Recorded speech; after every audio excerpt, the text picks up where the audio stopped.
Baik, sebelum kita memulai pelajaran pada pagi hari ini, alangkah baiknya kita berdoa dulu ya. Silakan ketua kelasnya untuk memimpin doanya untuk sebelum belajar. Silakan. Sebelum memulai pembelajaran pada pagi hari ini, marilah kita berdoa untuk agama dan kepercayaan masing-masing. Berdoa mulai. Berdoa selesai. Beri salam.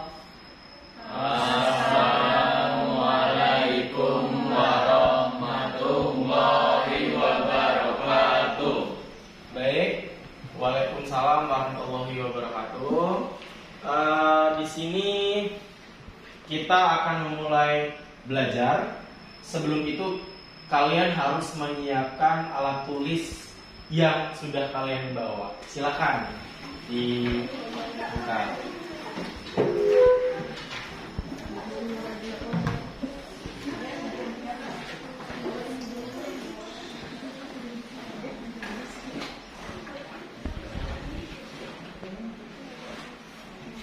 Oke, ada yang tertinggal? Tidak ada ya? Baik, semua tidak tertinggal, bagus. Oke, kali ini kita akan belajar dari tokoh idola. Belajar dari tokoh idola sesuai yang ada di gambar ya. Ini yang sudah Bapak buat, PPT yang Bapak buat. Belajar dari tokoh idola. Nah, dalam pembelajaran ini kita akan menelisik bagaimana tokoh-tokoh yang akan kita lihat, kita amati, kita pelajari begitu ya. Nah, dalam pelajaran ini tujuan pembelajarannya agar anak-anak semua paham dan mengerti terkait tokoh-tokoh pahlawan atau tokoh-tokoh yang menurut sekarang ini sudah bisa kita berikan contoh untuk semua khalayak ramai atau masyarakat semuanya. Nah, kita akan juga menggali potensi diri kita. Jadi kalau kita punya tokoh nih, siapa yang kita idolakan? Nah, artinya kita juga, kira-kira saya bisa nggak sih seperti itu gitu kan? Ya. Sampai sini ada nggak nih kira-kira yang bisa menjelaskan tentang tokoh itu apa sih? Ada yang bisa menjelaskan tentang tokoh? Tokoh adalah? Baik ya. Oh, ada.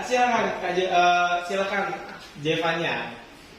Menurut saya, tokoh itu adalah orang yang sudah berperan aktif di sebuah negara ataupun sebuah organisasi apa itu.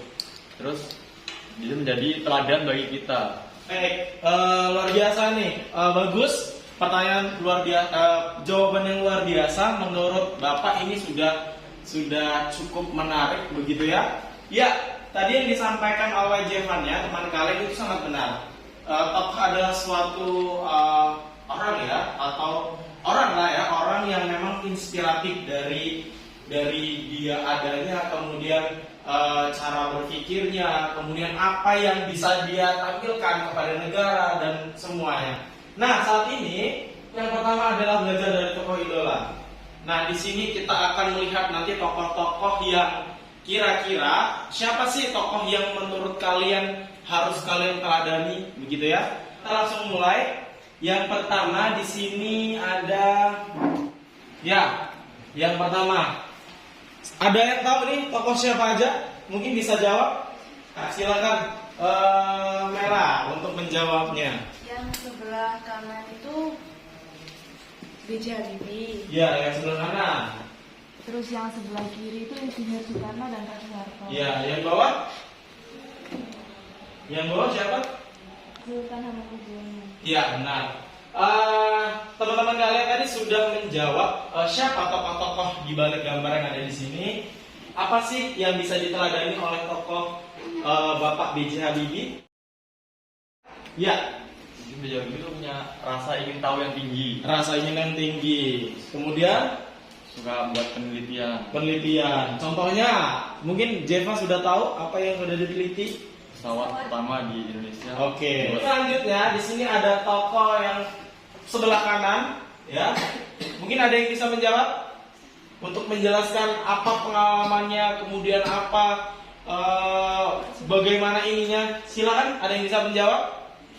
Coba Mela untuk menjawab siapa tokoh yang ada di sana dan menjelaskan bagaimana pengalaman dan apa yang patut kita teladani untuk kita jadikan contoh inspiratif untuk idola kita. Silakan dijelaskan. Itu kan ada dua tokoh Pak. Yang pertama itu Insinyur Soekarno termasuk presiden pertama Indonesia, dan yang kedua Pak Soeharto. Yang patut diteladani itu dari Insinyur Soekarno yang bisa bersikap adil dalam masyarakat. Baik, itu sudah sangat menarik ya.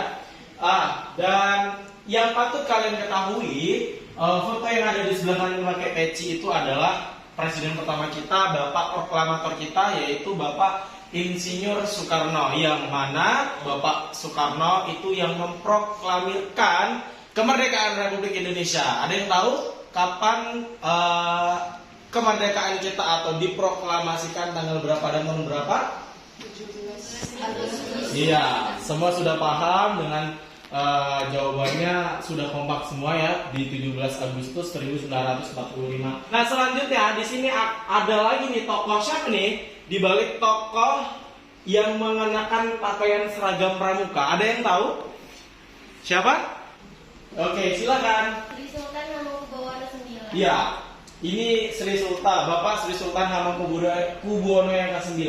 Mungkin bisa dijelaskan apa yang bisa kamu teladani di gambar ini? Apa yang bisa diteladani? Siapa ini? Baik ya, tidak bisa menjawab, akan Bapak jawab. Ya, foto selanjutnya yaitu Bapak Sri Sultan Hamengkubuwono yang ke-9. Siapa itu Bapak Sri Sultan Hamengkubuwono yang ke-9? Nah, tokoh ini adalah salah satu juga tokoh yang mana pahlawan Indonesia yang bisa mempertahankan pula kemerdekaan Indonesia pada saat dulu ya. Soalnya dulu itu kan Jakarta pernah diserang, ibu kota negara ya, pernah diserang, kemudian dialihkan ke Yogyakarta ya. Kemudian kebetulan Bapak Sri Sultan ini adalah sultan yang ada di Yogyakarta, yang memang sistem pemerintahannya ini masih berupa kerajaan. Nah, Bapak Sri Sultan ini sangat berharga, sangat inspiratif buat kita semua. Kenapa? Karena salah satu tokoh juga yang mana menggerakkan kaum muda, dan salah satu pendiri gerakan pramuka atau kepanduan ya, yang kita sebut Praja Muda Karana. Inilah salah satunya Bapak Sri Sultan Hamengkubuwono ke-9. Selanjutnya, ya, ada yang tahu? Selanjutnya, yang pahlawan, tokoh pahlawan yang tidak memakai baju berwarna kekar. Bisa ada yang tahu? Iya, silakan aja pada. Itu Patih, seorang Patih dari kerajaan Majapahit, Bupati Gajah Mada. Iya, Patih Gajah Mada. Apa yang bisa kita teladani tokoh tersebut? Dari kepemimpinan dia itu bisa dapat teladani. Dari kepemimpinan, kemudian Keberanian dia. dari keberanian. Selanjutnya, sudah. Mungkin ada yang menambahkan? Selanjutnya, ada di sini tokoh pahlawan putri ya, cewek inspiratif. Ada yang tahu siapa? Cut Nyak-dien. Siapa itu Cut Nyak-dien? Pahlawan nasional dari Aceh. Dari Aceh. Apa yang kira-kira bisa kita teladani oleh tokoh Cut Nyak-dien? Jadi itu mempertahankan kemerdekaan negara Indonesia di bagian perang Aceh. Bagian perang Aceh. Ada lagi? Nah, kalau dua tokoh ini kan ada di zaman dahulu nih. Di zaman mungkin kita belum ada ya. Di zaman-zaman penjajahan dulu ya. Nah, di bawahnya ada tokoh satu. Nah, siapa? Ada yang tahu siapa nih? Maudi Ayunda. Mayudi Ayunda. Siapa sih Mayudi Ayunda? Baik, akan Bapak jelaskan. Nah, Maudi Ayunda ini adalah suatu artis juga ya. Artis, model, dan dia memang terkenal karena memang kecerdikannya, kepintarannya, kemudian cara dia berpikir sudah luar biasa luasnya begitu. Nah, Mayudi Ayunda ini Maudy Ayunda ini, dia adalah salah satu mahasiswa universitas yang luar biasa yang ada di dunia, yang menempati posisi pertama itu adalah Universitas Oxford. Ada yang tahu? Universitas Oxford? Iya, di Inggris. Ya, Universitas Oxford itu ada di Inggris. Jadi Maudy Ayunda ini luar biasa sekali, dia bisa menempuh pendidikan gelar S1 dan S2-nya di Universitas Oxford. Maudy Ayunda juga adalah salah satu pembicara di G20. Nah, ada yang tahu G20 itu apa? G20 ini adalah 20 negara yang ekonominya terbesar di dunia. Nah, salah satunya Indonesia. Nah, salah satu delegasi untuk pembicara pada saat G20 adalah mungkin bisa kita sebut kakak ya, kakak Maudy Ayunda ini. Nah, ini salah satu jiwa-jiwa muda yang luar biasa dari beliau gitu. Nah, tokoh-tokoh sifat-sifat yang akan kita teladani luar biasa. Semangat pemudanya, kemudian dari dia berani, kemudian dari kepintarannya, dia bisa bahasa Inggris dan lain sebagainya. Akibatnya dia bisa salah satu mewakili pembicara dari Indonesia, khususnya kegiatan G20. Tokoh di atas juga adalah tokoh-tokoh inspiratif yang luar biasa pada zaman dahulu ya. Zaman dahulu kita ada kerajaan yang terbesar di Asia ya, bahkan Asia Tenggara juga sudah lewat lah begitu ya. Jadi nama kerajaannya Kerajaan Majapahit ya, salah satunya Patih Gajah Mada. Nah, selanjutnya ada tokoh Cut Nyak Dina. Tokoh Cut Nyak Dina semangat luar biasa di zaman penjajahan Belanda.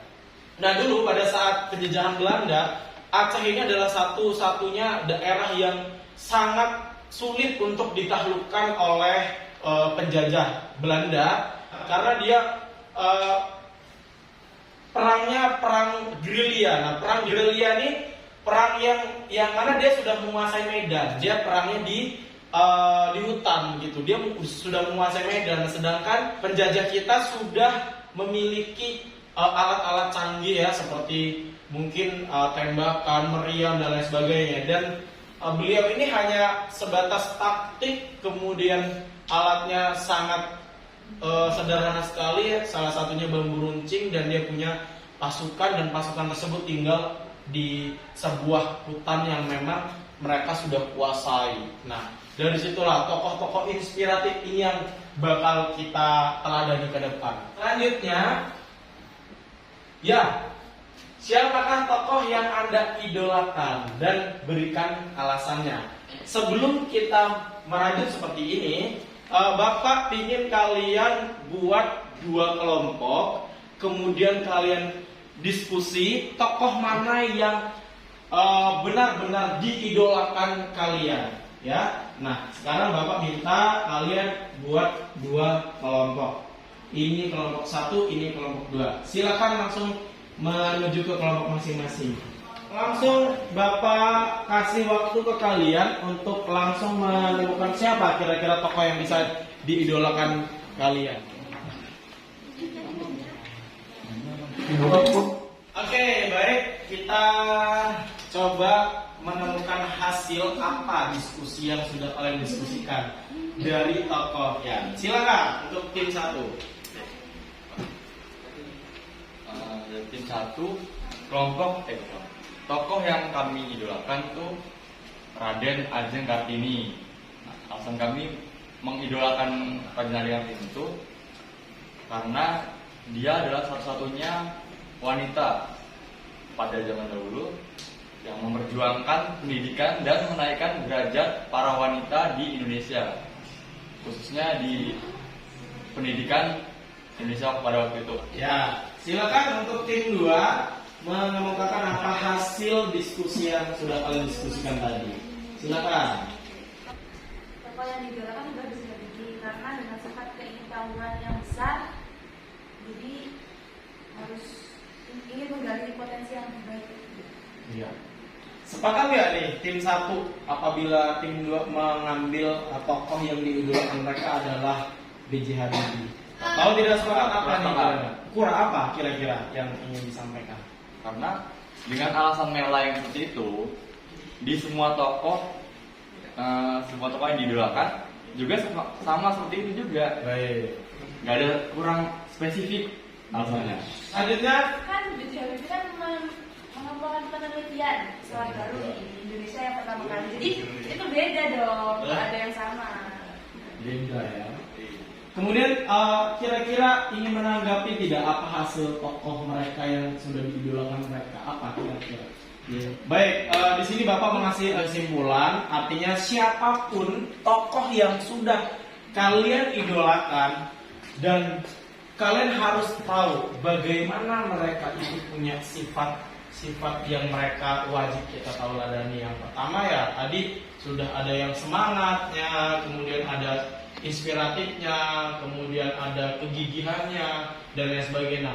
Nah, Bapak harap tokoh-tokoh yang sudah kalian idolakan itu adalah menjadi panutan kita. Di sini juga sudah ada biografi yang sudah kalian ini. Nah, untuk tugasnya di tugas berikutnya Bapak minta setiap satu orang kalian harus buat contohnya biografi ya. Biografi siapa nih tokoh yang kalian idolakan? Misalkan B.J. Habibie. Nah, seperti ini kalian buat biografi Bapak Sri Sultan atau B.J. Habibie seperti itu. Jadi tugasnya buat biografi. Tapi biografi yang sudah tertera di sini tidak boleh. Jadi kalian harus buat tokoh-tokoh yang lain yang belum ada di Bapak utarakan tadi ya. Jadi kalian harus buat yang lain. Ya, jadi itu tugas untuk pertemuan selanjutnya. Bapak minta kalian agar benar-benar menteladani sifat tokoh-tokoh idola kalian yang harus kalian teladani. Jadi benar-benar bisa mawas diri, kita ke depannya juga bisa lebih baik lagi ya. Jadi Bapak berharap itu semua kepada anak-anak Bapak agar kalian bisa menjadi tokoh idola yang kalian idolakan. Pokoknya jangan lupa tugas yang sudah Bapak berikan dan besok akan Bapak koreksi, akan Bapak ulas kembali untuk tugas-tugas kalian. Nah, sampai sini terima kasih banyak. Kita sudah di penghujung kegiatan pembelajaran pada pagi hari ini. Sebelumnya Bapak mengucapkan terima kasih kepada anak-anak sekalian sudah bisa memperhatikan Bapak, sudah bisa menjadi murid-murid kebanggaan Bapak semua. Inilah murid-murid kebanggaan Bapak semua. Terima kasih. Akhiri, wassalamualaikum warahmatullahi wabarakatuh. Waalaikumsalam warahmatullahi wabarakatuh. Sebelum mengakhiri pembelajaran ini, alangkah baiknya kita berdoa. Silakan untuk ketua kelas memimpin doa. Sebelum mengakhiri pembelajaran pada hari ini, marilah kita berdoa untuk agama dan kepercayaan masing-masing. Berdoa mulai. Doa selesai. Beri salam.